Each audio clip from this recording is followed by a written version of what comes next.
What's up, everybody? It's Scalec, your average cisgender white male here, coming to talk to you about Yu-Gi-Oh! So, a lot has been happening lately. Mainly, this. Ooh, Takahashi-like. No, not that. This.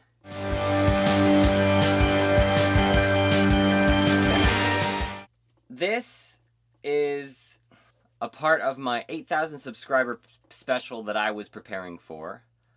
But since it is the 10,000 dragon, and since 10,000 subscribers is coming up, and since I bought the packs for that opening with money I'd gotten from YouTube, which basically came from you guys, the way I see it, this belongs to you. So, what are we gonna do? Well, once I hit 10,000 subscribers, I'll be doing a giveaway. That's right. I'll be giving away this guy right here, because I basically got him from you. So if you guys would like to win one of these, then I say, if you're not subscribed, you need to be. So, let's talk about Yu-Gi-Oh! For a second. I've been in the game since September of 2018, so we are coming up on 2 years of playing Yu-Gi-Oh! Now, my history in the game, I had watched the 4Kids animation, and I had played like the OG vanilla version of it once or twice with my friends. I don't know, I thought it was kind of stupid, but for some reason 2018 was just the year of my awakening. I really wanted to get like some nerd friends, people I could hang out with, chill with. Shout outs to Bailey, Swoljul, Raymond, David G, and Austin. And I already said Bailey, but I'll say Bailey again, because he's my Nilla. And don't forget to pick up your My Nilla and Nilla Lives Matter t-shirts on teesprings.com. Shout out to everyone else at the card shop for just being so cool. So the game of Yu-Gi-Oh! Honestly, if you really get into it, it's starting to become more of a lifestyle, like a life choice. I love strategy. Like, I've played, backgammon, checkers, chess, all the fun things. And for some reason, I don't even play video games anymore. Like, all the satisfaction I get now is from just tangibly smacking your opponent with Eldritch and double Danger Thunderbird summoning into the Draglubion and then going into one of the other number dragons. Oh my god. I love my deck right now. It's so much fun. And it's actually like really consistent for some stupid reason because I've got the Synchro engine in there. And you know what? I'll stop talking about it. There will be a video on that specifically, but I've been having a lot of fun with it. So, anyway, Yu-Gi-Oh! It's an awesome game. If you get into it casually to play around, that's fine. There's tons of old players who they just go to the shop, they just want to trade, they just want to talk about their favorite episodes, all that kind of stuff. There's people that are so social, it's wonderful. It's something everyone enjoyed that you could go and talk to other people about, and it's just a really nice way to socialize. That's totally fine. I am not a casual player. I've spent way too much money on the game. Don't regret it. Regret it a little bit because some investments were bad. But I'm such a competitive person. All I see is competition. Like, we're friends, I love you, but once you hit the mat, boom, you're competition. I will take you down.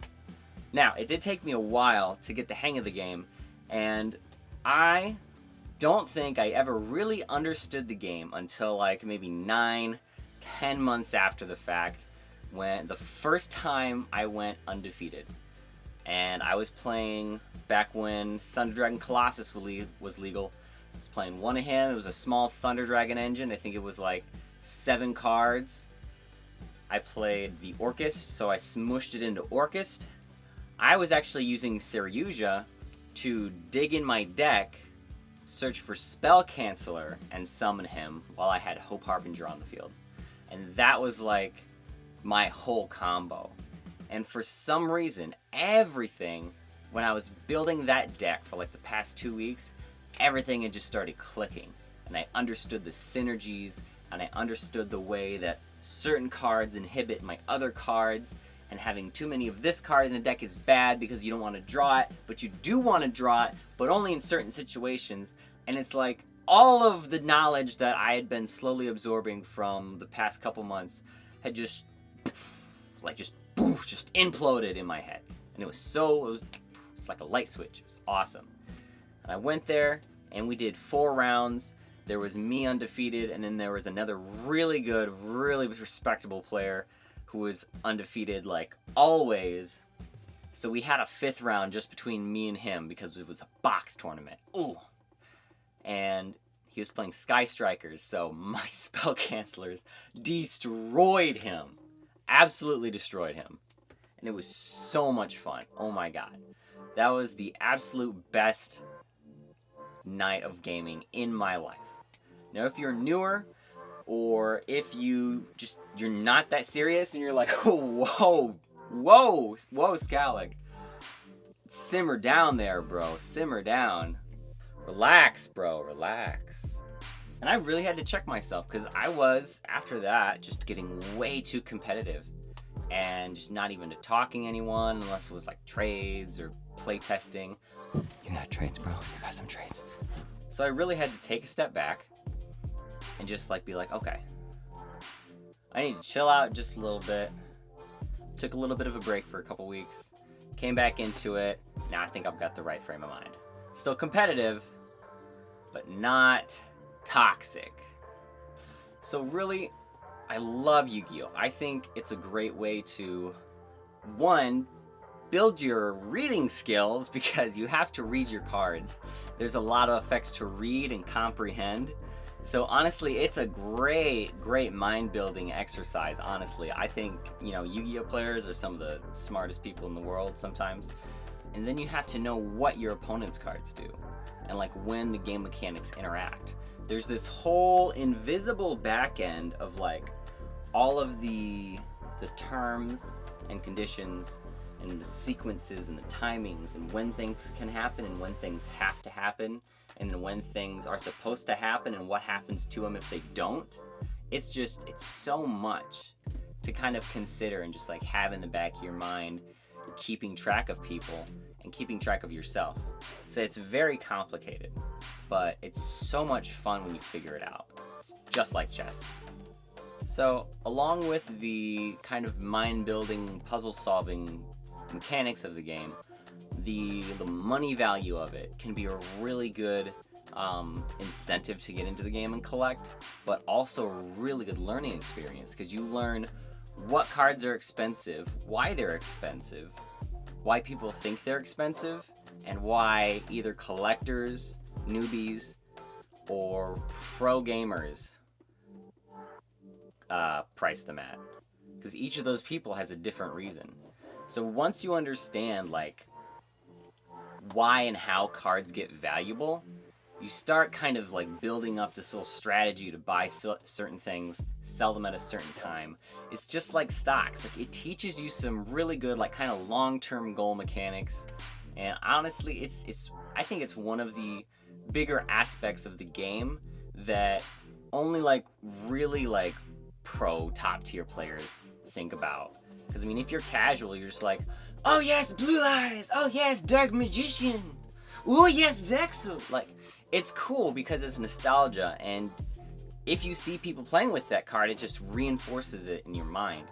And so that's why like some OG cards like Dark Magician and Blue Eyes, they've gotten support. They've got so much support. They're still not tier 1. But competitively, they're not the best deck. But in the mind of like a returning player or a new player, that they recognize that deck, they're like, oh, that's cool. I want to play that. That was, Yugi's my boy, Kaiba's my boy. It's all that good stuff. But yeah, I guess I just had a lot that I was thinking about and a lot that I wanted to say to people who have been in the game for a while, that, check yourself, make sure you've got your priorities straight. Like, if you're doing this for money, that's fine. If you're doing it for friends and money, that's better.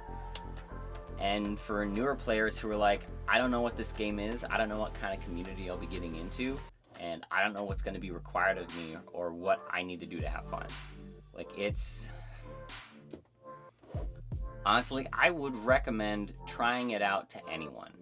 And you're probably not going to like it the first time. You might not even like it the second time. But I think if you come back 3, maybe 4 times, I think you're going to really start kind of getting into the spirit of it.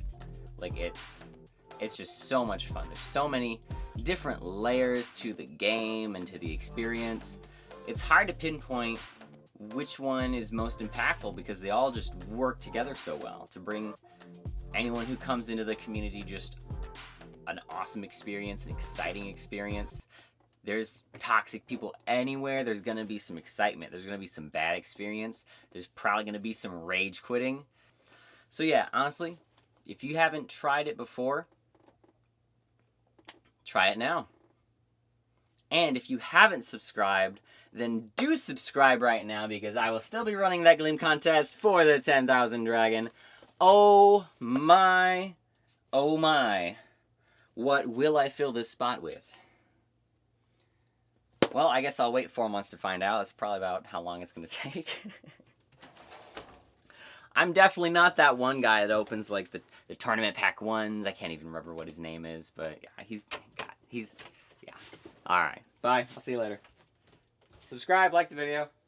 That's all I gotta say.